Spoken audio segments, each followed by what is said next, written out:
Olá, queridos, aqui é o pastor Lucas Pina, pastor na igreja, na Cocoa Presbyterian Church, aqui em Cocoa, na Flórida. E a gente começou durante esse período a dar um estudo bíblico nas terças-feiras em português. Eu sou pastor de uma igreja americana, mas sou brasileiro e moro aqui na Flórida e desejamos abençoar o povo aqui da Flórida, mas não somente o povo da Flórida, o povo de outros lugares do planeta que agora trancado dentro de casa, talvez a ideia é ser uma bênção na tua vida. Então, e nós estamos falando dos sofrimentos de Jesus. Começamos um estudo na semana passada.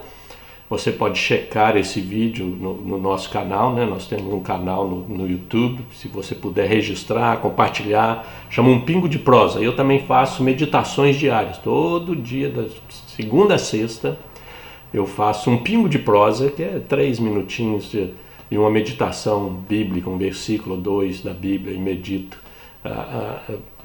sobre aquele versículo. Mas estamos fazendo esse estudo, espero que seja uma bênção na tua vida, e nós estamos vendo o sofrimento de Jesus, né? Nós estamos aí perto da Semana Santa, né? Vamos estar entrando com esse estudo aqui, nós vamos estar entrando na Semana Santa, ver o sofrimento de Jesus e o que o sofrimento de Jesus... o que tem qual a relação do sofrimento de Jesus com o nosso sofrimento, porque tudo que Jesus passou, de alguma forma, é claro que não tão intensa, mas de alguma forma nós os cristãos vamos passar, vamos experimentar, de alguma forma, né? Então ver o sofrimento, sofrendo com Jesus, as barreiras que nós temos na nossa vida cristã, são os sofrimentos que nós vamos enfrentar na nossa vida cristã, né? Então o capítulo 18 e 19 de João, nós vemos 5 sofrimentos que Jesus passou, né? E aqui em Colossenses, né? Colossenses aqui, e Timóteo, Filipenses, são textos que mostram pra gente, nós já vimos na semana passada, não vamos repetir, mas se você quiser checar, são textos que mostram que o cristão vai enfrentar sofrimento, vai enfrentar sofrimento. Nós todos vamos enfrentar sofrimento por causa de Jesus. Não é porque nós somos ladrão, roubamos, mentimos, fizemos alguma coisa. Não é por causa de coisas erradas, não. É o sofrimento por causa que nós acreditamos em Jesus, seguimos a Jesus e falamos de Jesus. Então esses são 5 sofrimentos que Jesus enfrentou e que nós vamos enfrentar. Semana passada nós vimos ele foi amarrado. Hoje nós vamos ver que ele foi espancado, né? Na próxima semana ele foi flagelado, coroado e crucificado. Esses são os 5 sofrimentos que João compartilha aqui com a gente, da experiência de Jesus, que nós, de alguma forma, vamos experimentar. Então, a ideia aqui é aplicar aquilo que Jesus passou, e nós vemos no resto do Novo Testamento, e vamos ver na nossa vida pessoal essas coisas acontecerem, né? Então hoje nós vamos ver o segundo é que ele foi espancado. Está lá em João capítulo 18, versículo 19 a 24. 18, versículo 19 a 24.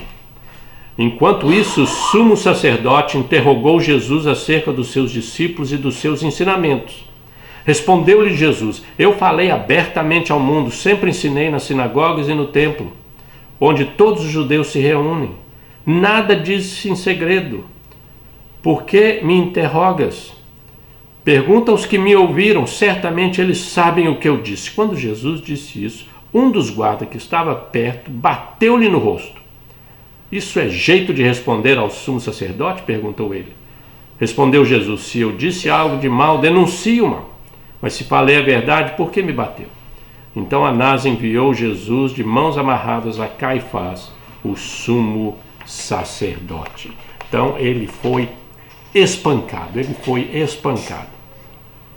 E qual que é o objetivo do espancamento nesse sentido aqui? No sentido que Jesus foi e que nós vamos ser de alguma forma. O primeiro objetivo é parar você logo no começo, né? Foi o que aconteceu. Jesus falou alguma coisa, o cara pode parar, né? É a ideia de intimidação, né? De parar logo no começo, né?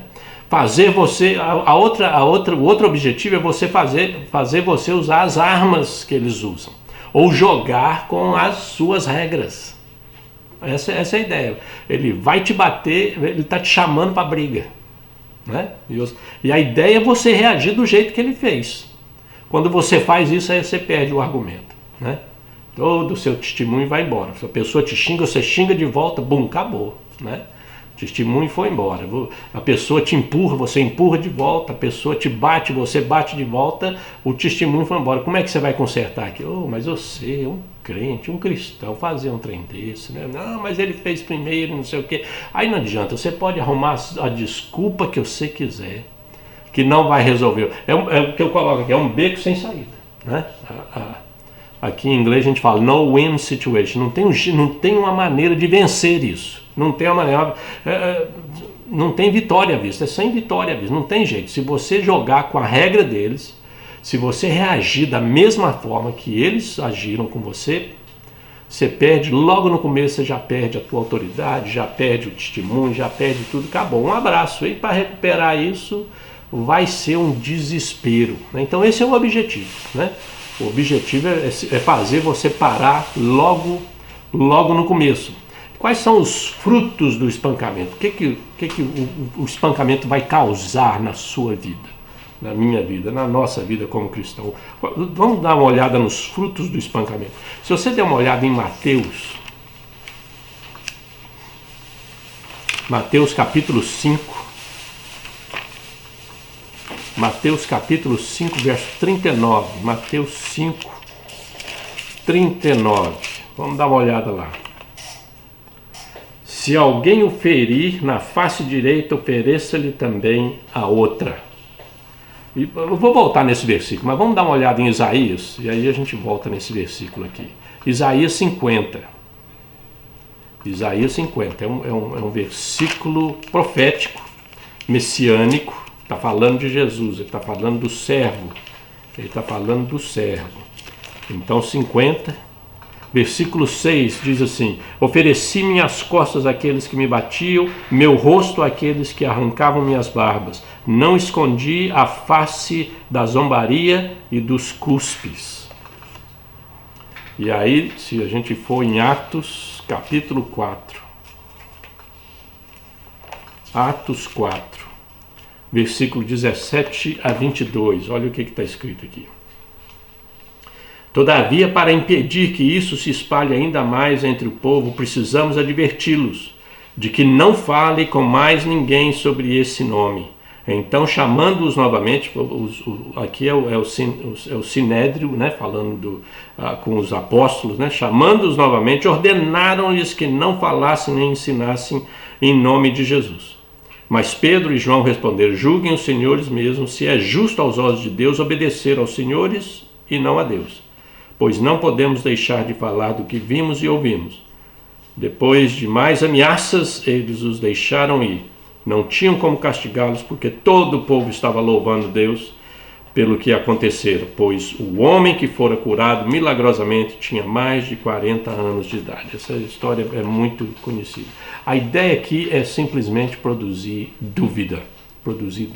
Quando a pessoa espanca você, quando a pessoa faz alguma coisa com você, nesse sentido, é justamente falar: quem que você pensa que é? Isso é o que eles estão querendo fazer, né? É isso que eles estão querendo fazer. Quem você pensa que é? Né? Não é um espancamento simplesmente para provocar dor no sentido de te machucar. Não, é um espancamento no sentido de provocar dúvida para você. O que você pensa que é? Né? Quem que você pensa que é? E o outro objetivo, o outro fruto é o medo, né? É um aviso, é uma advertência, é uma ameaça. É isso que eles fizeram aqui. Né? Então, deixa eu voltar ao texto de Mateus, porque o texto de Mateus ilustra muito bem isso, quando Jesus disse: quando eles te baterem na tua face, se oferece à direita. É interessante que a maioria das pessoas é destra, né? Da mão direita, usa a mão direita, é a maioria. Então Jesus está usando o básico, o normal, né? Que é ser destro. Eu sou canhoto, então eu faço parte do anormal, né? Eu faço parte da turma errada, né? Da contramão, né? Mas o normal a grande maioria das pessoas é destra. Então, para você bater na face direita da pessoa, você tem que bater, se você é destro, você bate com a parte externa da mão. Então, esse bater desse jeito não é um bater para machucar, mas é um bater para ofender. Né? Para ofender. Então, é muito importante a gente entender isso, né? Que Jesus falou, olha, se alguém te bater, você oferece, porque não é qualquer uma coisa que a pessoa está fazendo uma injustiça, está fazendo isso, está fazendo aquilo, e vem e faz com você, e você não vai fazer, não, você, né? Em certas situações você vai, mas aqui é por causa da tua fé, aqui é por causa da tua fé, eles estão querendo desafiar você e ameaçar você, no sentido de questionar a tua fé.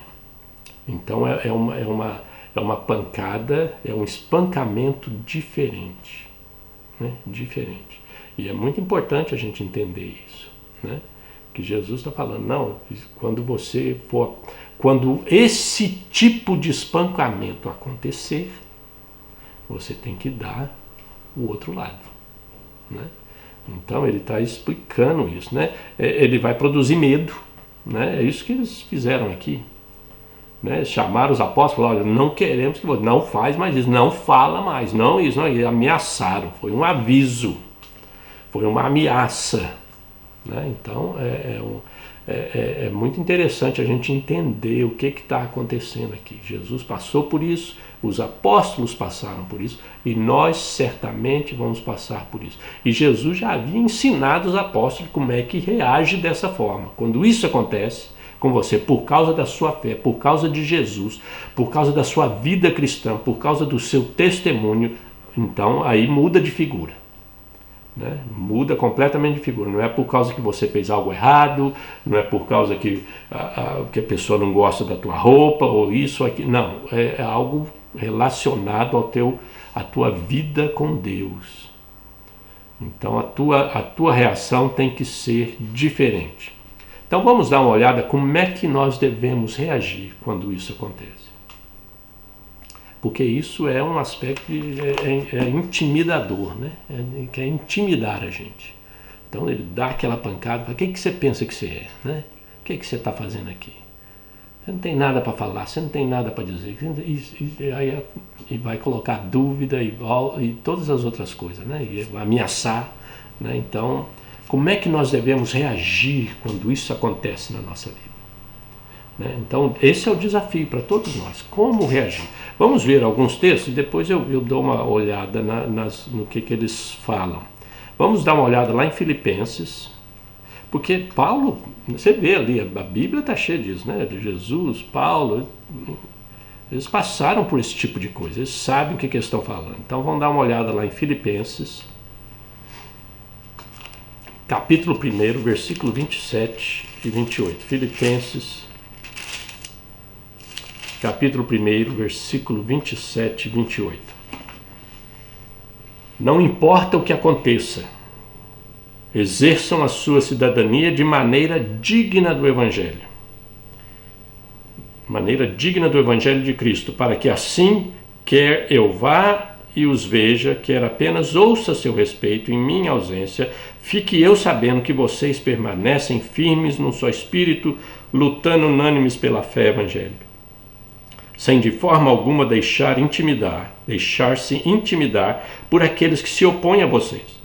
Para eles isso é sinal de destruição, mas para vocês de salvação, e isso da parte de Deus. Pois a vocês foi dado o privilégio de não somente crer em Cristo, mas também sofrer por Ele. Aí é o versículo 29. Né? Então essa é a ideia, né? Não se deixar intimidar, né? E continua fazendo aquilo que você tem que fazer. Vamos dar uma olhada, eu vou voltar nesse tema aí, mas vamos dar uma olhada em Mateus capítulo 10. O que Jesus fala para os discípulos em Mateus capítulo 10. Esse é o problema de ter uma Bíblia com as páginas fininhas. Você não acha a página certa, é um desespero. Mateus 10, vamos lá, Mateus, achou. Mateus 10, versículo 28 a 30, olha só o que Jesus fala. Não tenham medo dos que matam o corpo, mas não podem matar a alma. Antes tenham medo daquele que pode destruir tanto a alma como o corpo no inferno. Não se vendem 2 pardais por uma moedinha? Contudo, nenhum deles cai no chão sem o consentimento do Pai de vocês. Até os cabelos da cabeça de vocês estão todos contados. Isso é o que Jesus tem para falar. E agora vamos dar uma olhada lá na primeira carta de Pedro. Acompanha aí a gente. Primeira carta de Pedro. Pega a tua Bíblia e acompanhe. Quem sabe você chegou primeiro que eu, porque coisa aqui... Olha, as páginas fininhas. 1 Pedro 3, versículo 8 a 17. Quanto ao mais, tenham todos o mesmo modo de pensar, sejam compassivos, amem-se fraternalmente, sejam misericordiosos e humildes, não retribuam mal com o mal, nem insulto com insulto. Ao contrário, bendigam, pois para isso vocês foram chamados, para receberem bênção por herança. Pois quem quiser amar a vida e ver dias felizes, guarde a sua língua do mal e os seus lábios da falsidade. Afaste-se do mal e faça o bem. Busque a paz com perseverança, porque os olhos do Senhor estão sobre os justos e os seus ouvidos estão atentos à sua oração. Mas o rosto do Senhor volta-se contra os que praticam o mal. Quem há de maltratá-los se vocês forem zelosos na prática do bem? Todavia, mesmo que venham a sofrer, porque praticam a justiça, vocês serão felizes. Não temam aquilo que eles temem. Não fiquem amedrontados. Antes, santifiquem Cristo como Senhor em seu coração. Estejam sempre preparados para responder a qualquer pessoa que lhes pedir a razão da esperança que há em vocês. Contudo, façam isso com mansidão e respeito, conservando boa consciência, de forma que os que falam maldosamente contra o bom procedimento de vocês, porque estão em Cristo, fiquem envergonhados de suas calúnias. É melhor sofrer por fazer o bem, se for da vontade de Deus, do que por fazer o mal. Pois também Cristo sofreu pelos pecados, uma vez por todas, o justo pelos injustos, para conduzir-nos a Deus. Ele foi morto no corpo, mas vivificado pelo Espírito. Sensacional esse texto aqui. E agora dá uma olhada lá em Romanos, capítulo 12. Romanos 12.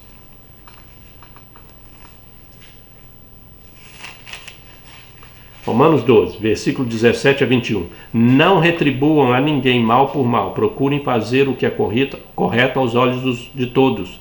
Façam todo o possível para viver em paz com todos. Amados, nunca procurem vingar-se, mas deixem com Deus a ira. Pois está escrito, minha é a vingança, eu retribuirei, diz o Senhor. Ao contrário, se o seu inimigo tiver fome, dê-lhe de comer. Se tiver sede, dê-lhe de beber. Fazendo isso, você amontoará brasas vivas sobre a cabeça dele. Não se deixem vencer pelo mal, mas vençam o mal com o bem. É assim que nós devemos reagir. Esses textos, marque aí, se você puder escrever esses textos aí, marque esses textos na tua Bíblia, leia de novo. Vamos só dar uma olhada como a gente deve reagir. Nesses textos, baseado só nesse texto, tem outros textos, mas nós não temos tempo aqui para falar de todos eles, né? Primeiro, não resista àquele que é mal. Não resista. Para que você vai... Né? A pessoa vem e faz essas bobagens, fala alguma coisa, joga uma piada, tenta te ofender, né? É um tapa no rosto, né? Um tapa no rosto mesmo, né? E atrás da mão, né? Com as costas da mão. É um tapa no rosto, né? É só para desafiar, é só para tentar menosprezar a gente, para tentar ameaçar a gente, tentar calar a gente. Tentar fazer, o que você acha, quem que você acha que você é? Né? Você acha que é melhor que a gente? Você acha que é melhor que isso? Essa é a atitude. Então, a mensagem aqui que nós vimos nesses textos é não resista àquele, não resista, né? Deixa quieto. Para que você vai comprar? Para que você vai comprar a briga? Né? Se você comprar a briga, se você partir para cima e tentar fazer a mesma coisa e revidar na mesma altura, como diz o pessoal, você não vai ganhar nada, você vai perder. Não se vingue, essa é a outra maneira de reagir. Não se vingue, não se vingue. No texto de Romanos, Paulo é bem claro, fala, olha, deixa Deus vingar por você. Deixa Deus cuidar da situação, deixa Deus cuidar dessa pessoa, você só sai do caminho. Muitas vezes Deus não trata a pessoa como ela deve ser tratada, porque nós queremos tratar como nós achamos que devemos tratar a pessoa. E a gente fica no meio do caminho. Tem hora que Deus tem que falar, dá licença, sai fora do caminho, que eu é que vou lidar com essa pessoa. E você simplesmente, como bom cristão, uma boa cristã, você simplesmente sai fora. Sai fora do caminho e fala, Senhor, ele é todo seu, ela é toda sua. Trata dela, cuida dela. Né? Eu não vou brigar. Né? Eu não vou brigar, o Senhor vai brigar por mim, eu não vou falar nada.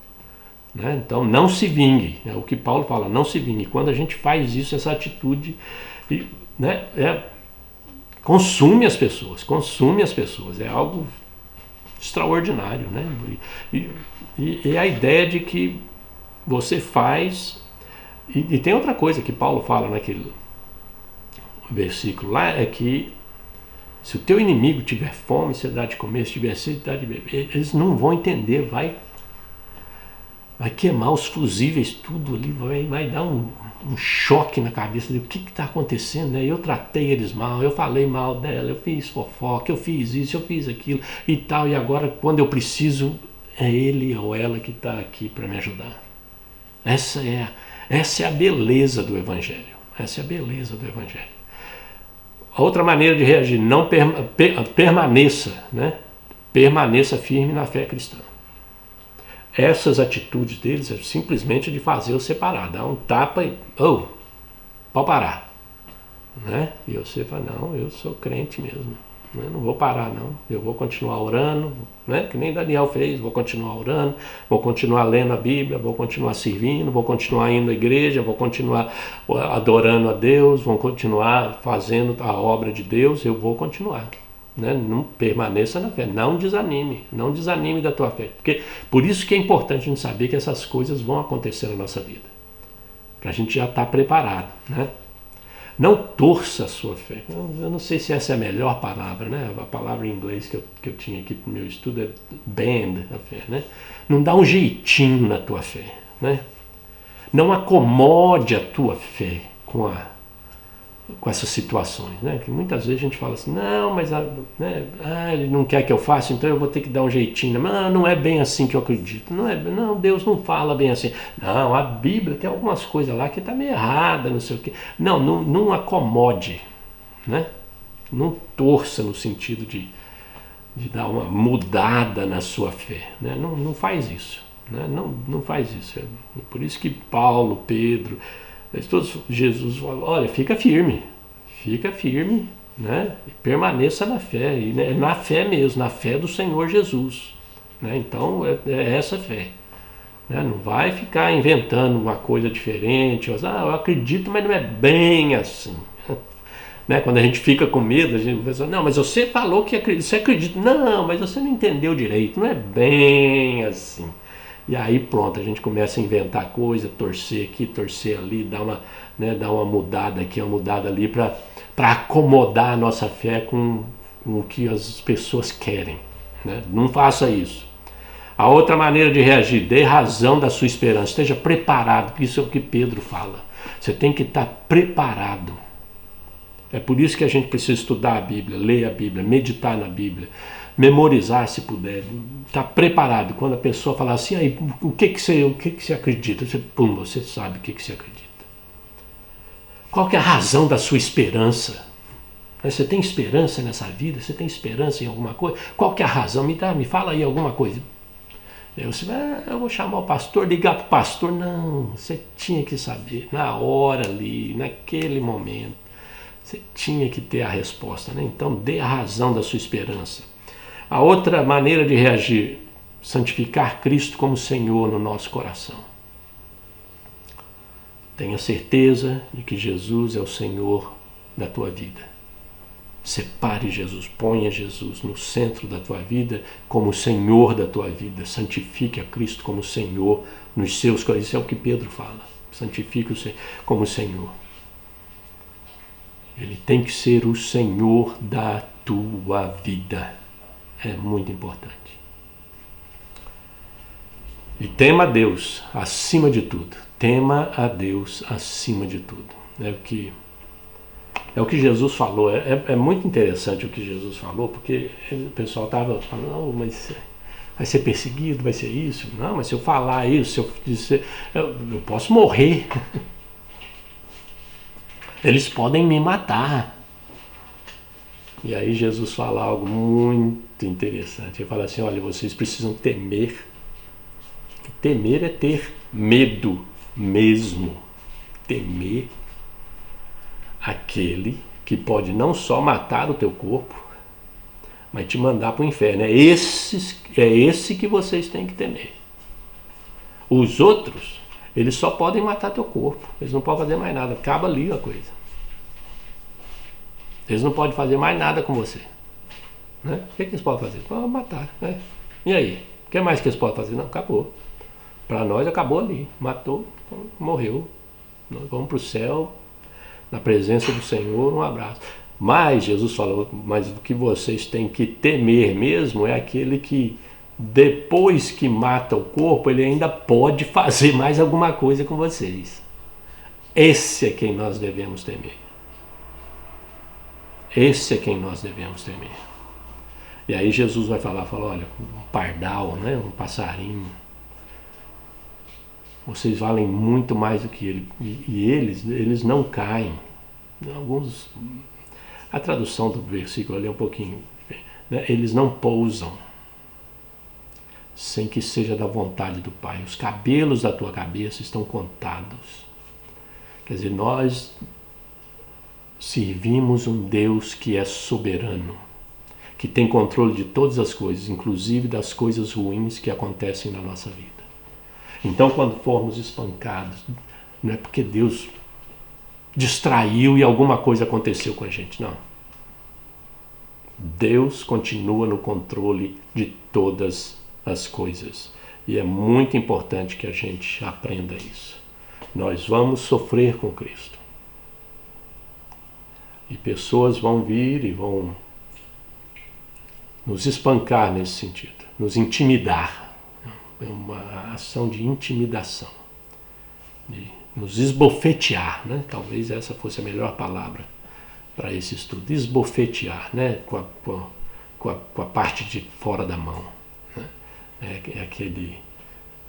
Aquela pancada que pergunta, né? Por si mesmo, pergunta, quem você pensa que é? E é nesse momento que nós temos que ficar firme, deixar Deus tratar deles, estar preparados para responder, colocar Jesus no centro da nossa vida, temer a Deus acima de tudo. Essas coisas nós temos que estar preparados para enfrentar. Porque vamos enfrentar. Vamos enfrentar. Mais cedo ou mais tarde, queridos. Mais cedo ou mais tarde, vamos enfrentar esse tipo de situação. Vamos orar? Pai querido, nós queremos pedir que o Senhor abençoe cada um que está ouvindo esse estudo bíblico. Que o Senhor nos abençoe e nos ensine a enfrentar essas situações que nós passaremos por causa da nossa fé em Jesus. Nos dá graça, Senhor, nos dê graça para passar por essas situações. Ajuda a gente a responder, a reagir da forma correta como Jesus quer, como Jesus e os apóstolos nos ensinaram, Senhor. Nos dá graça e força. Abençoa cada um que está ouvindo. Toca na vida deles. Faça deles uma testemunha do Senhor, aonde quer que eles forem. Nós oramos no nome dele. Amém. Queridos, nós vamos voltar na semana que vem. Deus te abençoe.